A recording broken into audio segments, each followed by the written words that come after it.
Hello नमस्कार माझ्या सर्व लाडक्या ताई आणि दादांना श्री स्वामी समर्थ। तुम्हा सर्वांना आजचा दिवस खूप छान जावं ही स्वामींच्या चरणी प्रार्थना। तर आजचा वार होता सोमवार आणि जी काल आपण महाराजांच्या मूर्तीची स्थापना केली होती तर तिची देखील उत्तरपूजा करायची होती। त्याचबरोबर आजचा वार म्हणजे सोमवार, तर जे रुद्रयंत्र माझ्याकडे होतं म्हणजेच तुम्ही माझ्या देवघरामध्ये रुद्रयंत्र बघितलं असेल त्यालाच आपण महामृत्युंजय यंत्र देखील म्हणतो। तर त्याची देखील आता मी सोमवारी सेवा करत असतो। म्हणजेच आपण रोज रुद्रयंत्राची सेवा केली तर त्याने आपले जे आपत्कालीन जे मृत्यू वगैरे असतात तर त्याचं टाळतात। त्यामुळे मी रुद्रयंत्राची जी सेवा आहे तर ती करत असतो। त्याचबरोबर म्हणजेच आज सर्व जी भांडी होती म्हणजेच जी रुद्रयंत्राची प्लेट मी तुम्हाला आता व्हिडिओमध्ये दाखवली तर त्याच्यावरती देखील जे मंत्र आहेत तर ते कोरलेले आहेत। त्यामुळे मग मी ती प्लेट घेतली होती खास करून रुद्रयंत्राच्या खाली ठेवण्यासाठी। सोमवार होता त्यामुळे जे रुद्रयंत्र होतं तर ते देखील मी क्लीन करून घेतलं आणि ज्याच्यामध्ये या प्लेटमध्ये मी रुद्रयंत्र ठेवतो तर ती प्लेट देखील मी क्लीन करून घेतली आणि जी रुद्राक्षाची माळ मी रुद्रयंत्रावर ठेवत असतो तर ती देखील म्हणजेच मी पाण्याने स्वच्छ धुवून घेतली जेणेकरून त्याच्यामध्ये म्हणजे जी धूळ वगैरे असते तर ती निघून जाते। स्वामींच्या मूर्तीची काल जी सेवा केली होती तर ती देखील आता पूजा उचलायची होती। तर मूर्तीच्या बाबतीत म्हणजे जी स्वामींची मूर्ती आहे तर तिच्या बाबतीत देखील काही प्रश्न कमेंटमध्ये विचारले गेले होते की तुम्ही महाराजांची जी मूर्ती आहे तर ती कोणाकडून घेतली, त्यांचा कॉन्टॅक्ट नंबर आम्हाला पाहिजे। तर या मूर्तीच्या बाबतीत तुम्हाला एक गोष्ट मला क्लिअर करायची आहे की ही जी मूर्ती आहे तर ही पंचधातूची आहे, पण ती आतमधून पोकळ असल्यामुळे त्यांचा कॉन्टॅक्ट नंबर मी शेअर केलेला नाही। जर तुम्हाला हवा असेल तर मी त्यांचा कॉन्टॅक्ट नंबर आता या व्हिडिओच्या डिस्क्रिप्शनमध्ये नक्की देईल। तर ही मूर्ती म्हणजेच आपण भरीव मूर्तीचीच आपल्या देवघरामध्ये पूजा करतो, त्यासाठी मी त्यांच्यासोबत कॉन्टॅक्ट केला आणि त्यांना विचारलं की ही मूर्ती पोकळ आहे, पण त्यांनी देखील सांगितलं की जेव्हा तुम्ही मूर्ती घेता तर तेव्हाच तुम्ही ही गोष्ट क्लिअर करून घेत जा की तू मूर्ती पोकळ आहे की भरीव आहे। म्हणजेच मला माहिती नव्हतं जेव्हा मी मूर्ती घेत होतो, पण नंतर मग जेव्हा मला पार्सल रिसीव झालं तर तेव्हा ही मूर्ती पोकळ होती, पण नंतर मी पूजा वगैरे केली त्या मूर्तीची। आणि आता यानंतर म्हणजेच मी त्यांना प्रश्न वगैरे विचारले या मूर्तीबाबत तर ते म्हटले याच्या अगोदर देखील असं एकाचं झालं होतं तर त्यांनी जे आपल्याकडे एमसील असतं तर ते तुम्ही या मूर्तीमध्ये टाकू शकता आणि जी मूर्ती आहे तर ती भरीव करू शकता। तर आता मी देखील म्हणजे तसंच करणार आहे, कारण स्वामीची जी मूर्ती आहे तर आता एकदा आपले स्वामी घरी आले तर त्यांना परत पाठवणं आपल्याला चांगलं नाही दिसत। त्यामुळे आता या मूर्तीमध्ये जे एमसील आहे तर ते मी भरणार आहे। तर त्याचा देखील व्हिडिओ तुमच्यासोबत मी नक्कीच शेअर करेल। त्याचबरोबर त्यांचा कॉन्टॅक्ट नंबर मी खाली डिस्क्रिप्शनमध्ये देईल, तुम्ही चेकआउट करू शकता आणि जर तुम्हाला हवी असेल तर तुम्ही त्यांच्याकडून मागवू शकता। त्याचबरोबर त्यांच्याकडे इतर देखील देवांच्या वस्तू आहेत, तुम्ही त्या नक्कीच त्यांच्याकडून ऑर्डर करा। तर अशा प्रकारे स्वामींची जी आजची सेवा होती म्हणजेच आज सोमवार होता त्यामुळे माझ्याकडे हे जे पांढऱ्या कलरचं वस्त्र होतं स्वामींचं तर ते मी या स्वामींना परिधान करत आहे। म्हणजेच तुम्हाला मागच्या व्हिडिओमध्ये मी सांगितलं की माझ्याकडे जे स्वामींचे वस्त्र आहेत तर ते आता मी तुम्हाला एका व्हिडिओमध्ये नक्की शेअर करेल। त्याचबरोबर स्वामींसाठी जे अजून व्हरायटीमध्ये वस्त्र असतात म्हणजे त्यांची टोपी किंवा त्यांचे जे वस्त्र आहेत तर ते देखील मी आता ऑनलाईन बनवलेले आहेत, तर ते देखील जेव्हा येतील तर तेव्हा मी तुमच्यासोबत ते नक्कीच शेअर करेल जेणेकरून तुम्हाला देखील तो व्हिडिओ यूजफुल होईल आणि तुम्ही देखील तुमच्या स्वामींना अशा प्रकारे सजवू शकता। त्याचबरोबर जी गणपती बाप्पांची मूर्ती देखील आहे माझ्याकडे पितळेची, म्हणजेच ही पंचधातूची मूर्ती आहे आणि ही भरीव मूर्ती आहे। त्यामुळे मग जी गणपती बाप्पांची मूर्ती आहे तर तिला देखील मी दररोज पाण्याने अभिषेक घालत असतो। आणि त्याचबरोबर जी गणपती बाप्पांची सेवा म्हणजेच जे अथर्व शीर्ष असतं तर तेच मी एकदा पठण करतो जेणेकरून जो गणपती बाप्पांचा आशीर्वाद आहे तर तो नेहमी आपल्या पाठीशी राहतो। त्याचबरोबर जे रुद्रयंत्र होतं तर ते देखील मी क्लीन करून घेतलं आणि त्यानंतर त्याची देखील सेवा करून घेतली।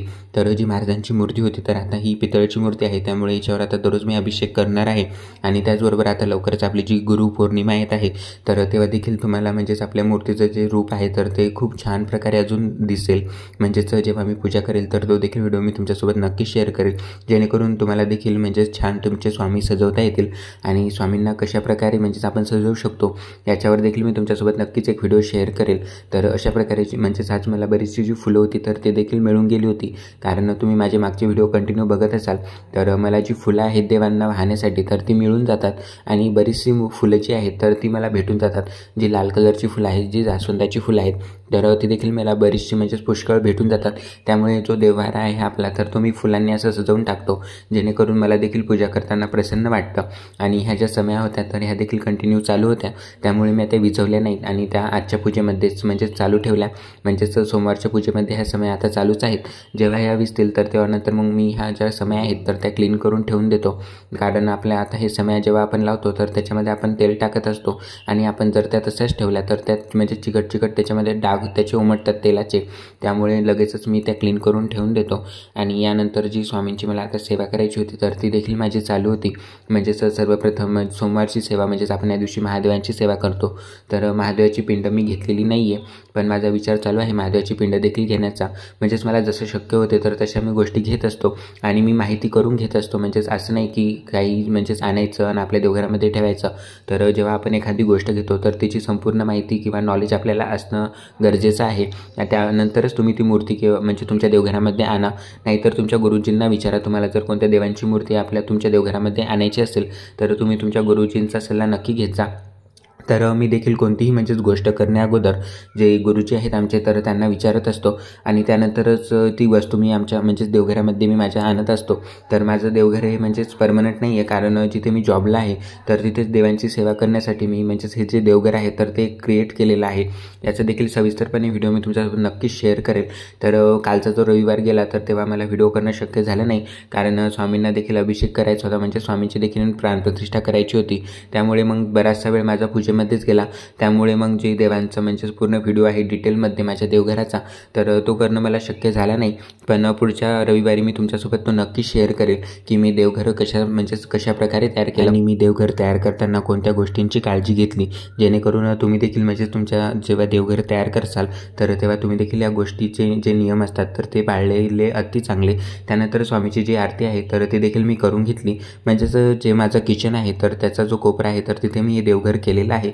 म्हणजेच जेव्हा मी माझ्या किचनची खिडकी ओपन करतो तर तेव्हा जो सूर्यप्रकाश आहे तर तो देवघरावरच पडतो आणि त्यामुळे आपले जे देव आहेत तर ते देखील म्हणजेच आपल्याला देखील प्रसन्न वाटतं. म्हणजेच आपलं जे देवघर आहे तर ते अंधाऱ्या खोलीत नसावं. तिथे म्हणजे तुम्ही लाईट किंवा बल्ब लावू शकता, पण नैसर्गिक जो उजेड असतो तर तो दिसायला देखील खूप छान दिसतो. तर तुम्ही बघू शकता आजची जी स्वामी सेवा आहे तर आता ती माझी करून झालेली आहे आणि जे स्वामी आहेत तर ते पांढऱ्या वस्त्रांमध्ये खूप गोड दिसतात. तर स्वामीची जी मूर्ती आहे तर ही दिसायला एकदम छान आहे. फक्त ही पोकळ असल्यामुळे यामध्ये एमसील जे आहे तर ते मी टाकणार आहे. तो देखील व्हिडिओ तुमच्यासोबत नक्की शेअर करेल. आणि जर तुम्हाला ही मूर्ती अशी हवी असेल तर त्यांचा कॉन्टॅक्ट नंबर मी खाली डिस्क्रिप्शनमध्ये देईल. तुम्ही त्यांच्याशी कॉन्टॅक्ट करून तुम्ही ही मूर्ती बोलवू शकता. तर तुम्हाला माझा आजचा व्हिडिओ कसा वाटला कमेंटमध्ये नक्की सांगा. व्हिडिओ आवडला असेल तर लाईक, शेअर आणि सबस्क्राईब करायला विसरू नका. भेटूया अशाच नवनवीन माहितीपूर्ण व्हिडिओंसोबत. तोपर्यंत सर्वांना पुन्हा एकदा श्री स्वामी समर्थ. आणि तुम्हाला मूर्तीबाबत अजून कोणते प्रश्न विचारायचे असले तर तुम्ही कमेंटमध्ये नक्की विचारा. मी तुम्हाला रिप्लाय देण्याचा नक्कीच प्रयत्न करेल आणि जो स्वामींचा आशीर्वाद आहे तर तो नेहमी तुमच्या पाठीशी असाच राहो.